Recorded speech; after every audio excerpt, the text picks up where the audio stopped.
Tingnan mo si Austin, no? Gwapo pa rin ang anak ko. Parang mahimbing lang siyang natutulog.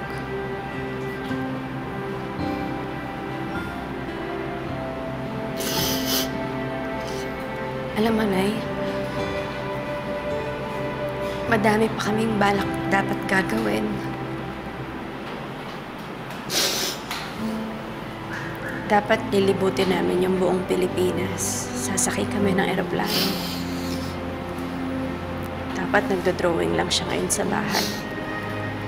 Dapat dinudumihan niya yung sapatos niya. Yun dapat yung ginagawa niya ngayon eh.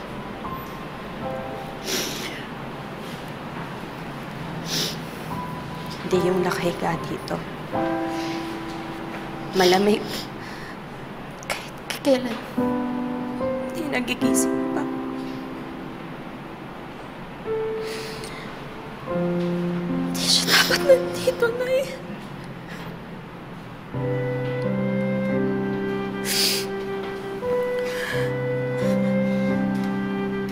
Austin, anak.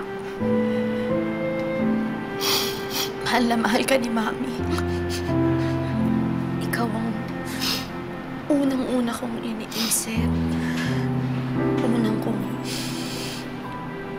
pinagdarasal sa bawat araw.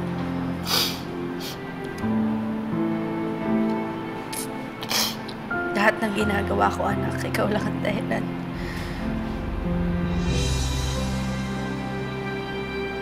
Hindi ko alam. Paano mabubuhay nung wala ka?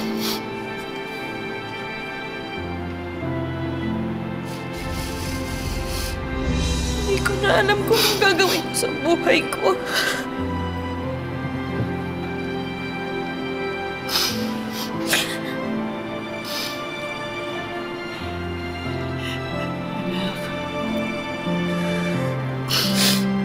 Babantayan ka pa rin ni Austin. Magiging anghel siya. Kasama mo pa rin siya, anak.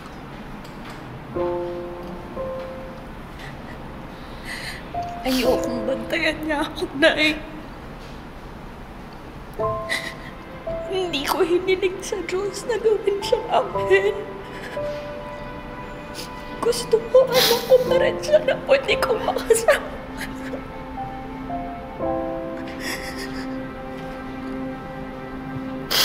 Gusto ko pang magiging sa kanya na mas matagal.